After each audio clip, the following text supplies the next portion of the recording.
Well, I made it down to my cousin's here. Let's say I'm in the next county to the south, roughly 4 miles from home. And I've shown this many times before, but this would be the reason why I would want that 4400 John Deere combine. I don't know of any other combine that would be able to get up here, and that'd be even iffy to get that one up here. This actually ain't too bad right here, but it canopies over up on the other half of this. But this driveway goes 3/10 of a mile back here to get to the beginning of the property, where there's anything.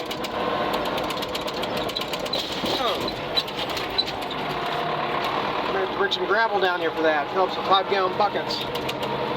And I might have should have came down here before I headed here with the tractor, because that's another issue is trees fall down, and I don't know if my cousin cleans them up or not, because he doesn't come up here very often. And another issue I gotta keep track of, like I say, you're not gonna get very big equipment up here. Right here somewhere, and that looks fine. I think the culvert pipe right here is starting to collapse, and it's narrow. This spine just dropped off the edge here a little bit. That issue doesn't bother me too much. I think it's the cost of a pipe. I can get a pipe, and it wouldn't be that bad to dig it up because I got access to a backhoe. I'm not sure if the backhoe's in my name, my cousin's. There is a 6600 Ford in my name. They bought it. The receipt's in my name, so I don't know if technically I own it. I don't think legally I own it. But they bought it with a Woods backhoe, so yeah, I guess I own the backhoe too. But yeah, I got access to backhoe. It'd be nothing to dig that up and replace that pipe. Actually, this ain't too bad. The power plant companies come in here and trim this line back. This used to be all grown up. Oh, I don't remember them doing that. But it wouldn't take much to trim some of these limbs. But yeah, I don't think you're getting a 2300 or 2388 combine, case combine up here, or a 9500 John Deere. Definitely ain't getting no 20-foot heads up here. You might get a 15 up here. But a Gleaner E or a 4400, even a 6620 John Deere combine be on the iffy side, maybe getting up here. All that bad, isn't it? And that's the biggest thing. Wouldn't be bad, like I say, it's not too bad through here right now. There's some limbs he didn't pick up. Just blowing a tire. There's more limbs he didn't pick up. There has been times I come up here and there's a big limb across the driveway, and luckily I had a chain with me and was able to pull it off, but I don't have a chain with me now.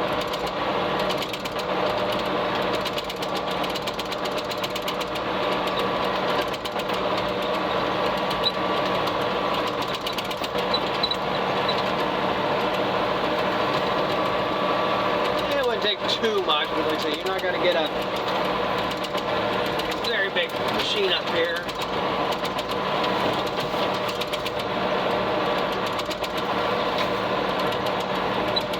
But here comes the next issue.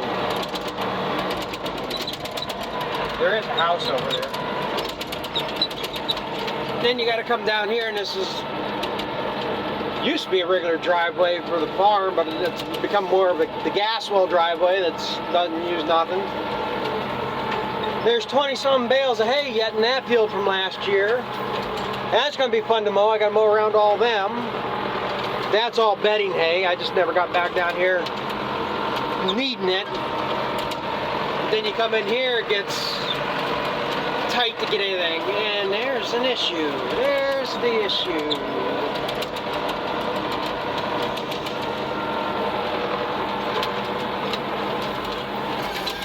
I ain't moving that.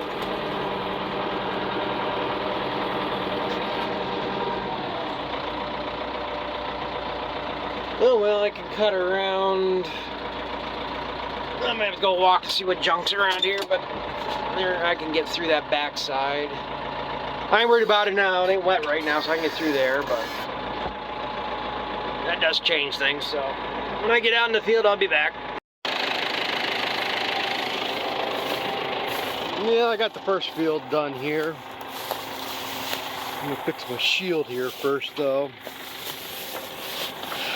Got a little too close to a bale of hay and flip this up.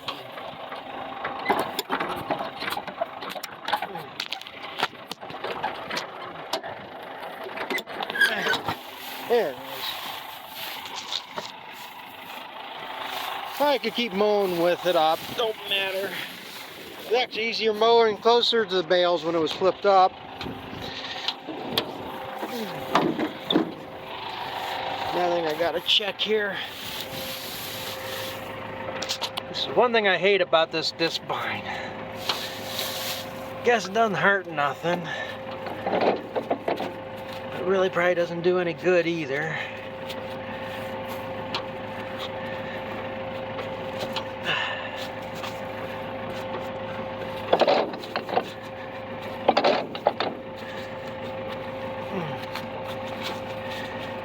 I don't know how the hell that stuff accumulates in there and packs.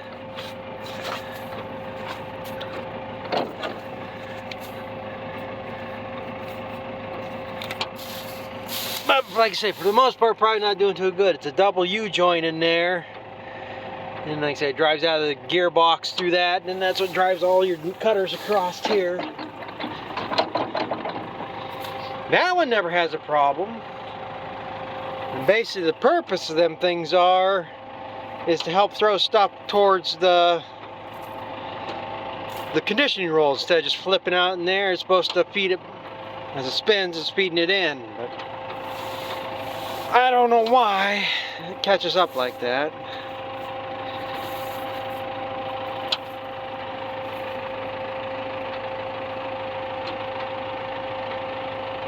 Just making sure everything looks right there. Yeah, I can get back up now.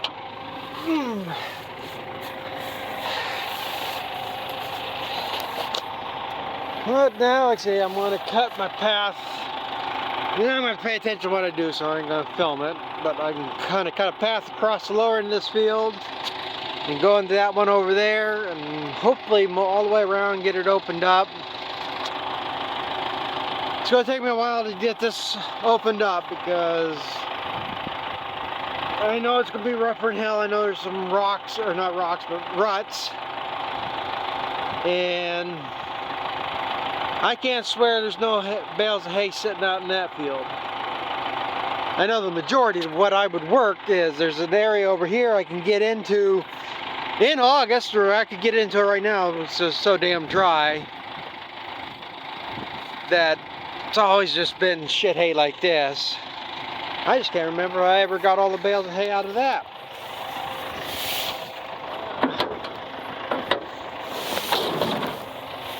So I'm gonna have to pay attention to what I'm doing and hopefully not screw anything up.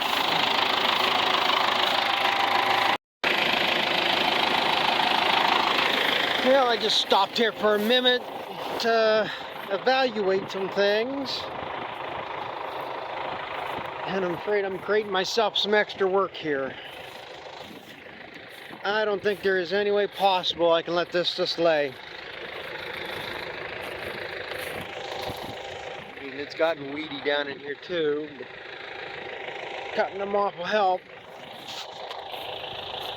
This area is a little bit thinner. Down at this end of the field, hasn't had nothing mowed for 2 years. And I say, everything I planned to do last year, I planned to come out here like in April or May and mow this off, bale it up for bedding, so the regrowth, I'd get the good hay. Well, that year was a wet year, just could not get in here. So I had the same plan this year.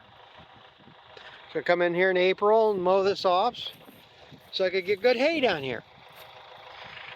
Well, the way everything was gone this year, just that didn't work out. So, like I say, I'm trying to get ahead for next year. So I come down here to mow this. And 2 years worth of growth on here. I don't know if I can let this lay. Oh, goody, I got him. I didn't hear him go through. I saw him running. I thought he made the hole, but I got him.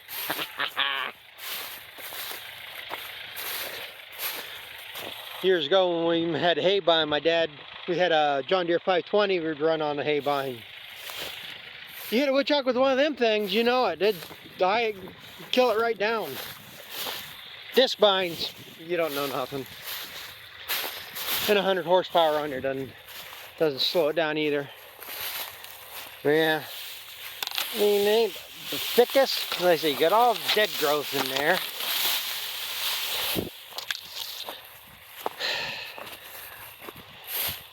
Yeah, a lot of this is waist high or higher. Well, so all this right here, this is canary grass. And it's shit hay. But here's the other thing. It's got all the seed on it. It'll reseed itself. It'll reseed itself from clippings. So yeah, if I can get this mowed off, you know, what's here, I mean, it grows. It actually spreads the roots too. That's what makes it good for wet ground, because it makes some mad roots in there. Instead of just going down, they spread out and sprout from the roots, grow from the clippings, grow from seed. So, like I say, shatter all this stuff off. It should keep a good growth of hay coming in here. Get a shot of fertilizer in the spring. But, like I say, I think that's the problem, that this is too damn much material just to let lay. So, I'm going to decide what I'm going to do. I almost know what I'm going to do, but I really don't want to do it. But I don't think my chopper is in condition enough to handle this much material, or this heavy of a material. I mean, it'll chop easy once it dries out, blow it back on the ground, but this is going to be first, maybe second gear traveling the whole thing. I mean, you're talking 2, maybe 3 miles an hour at best chopping this, or yeah, chopping it back on the ground. Might have been better just to brush hog it. That would scatter it out or something too, but I have a feeling I know what I'm going to do. Don't know what I'm going to do with it afterward, but I have a feeling I'm going to bale this to get this material off the field. I don't know. No, that's not my hay over there. That's the next guy's over.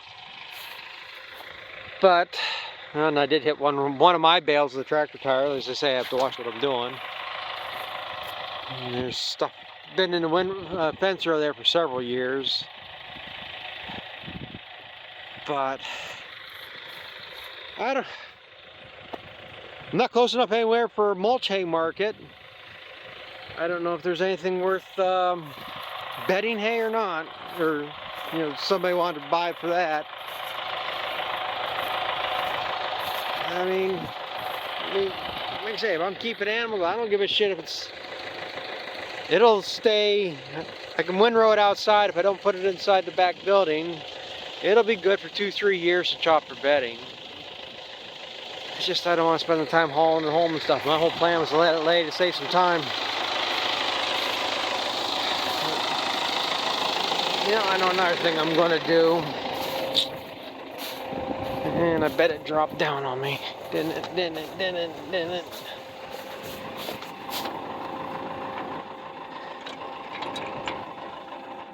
Yeah.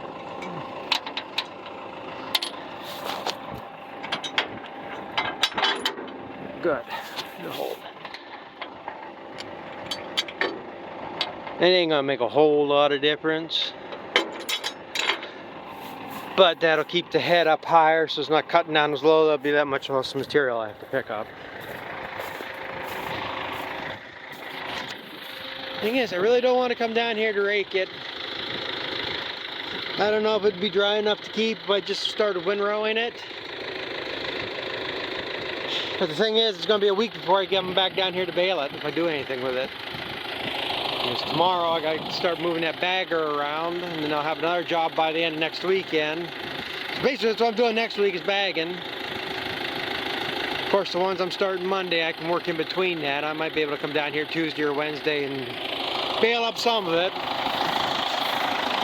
We'll see what happens.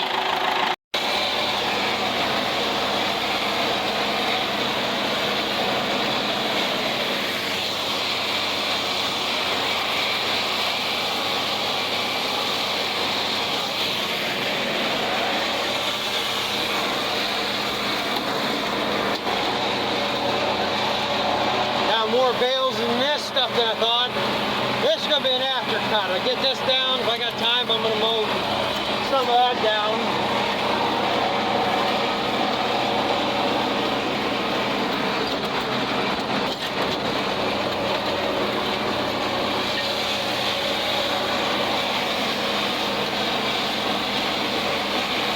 But if I get this clipped on the timely manner like I'm supposed to, this goldenrod will go away.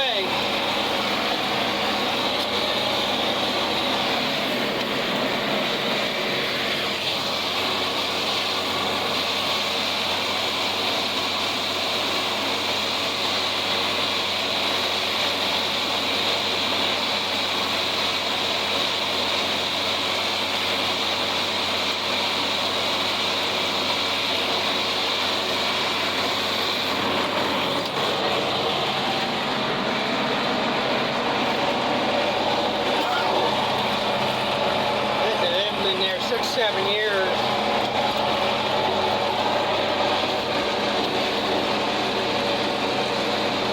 Then they were a case my cousin helped me by getting them off the field. So I had no reason to really come down to get them, and I never did.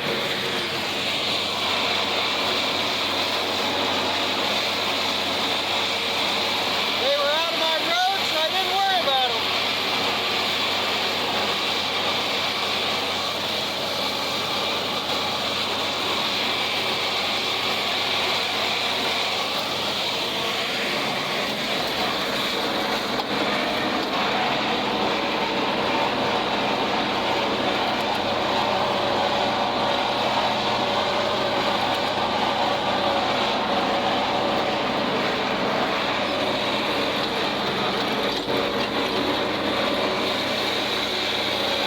Have to haul these bales out right away. I can get them baled up and then spend a day down here moving them to the edge of the field where they're somewhat out of my way. Then worry about them later. Get them as I need them then. I got enough hay up home for bedding this winter.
Hopefully I can get this field done tonight. Hoping to get the next one up there done too. So we'll see what happens.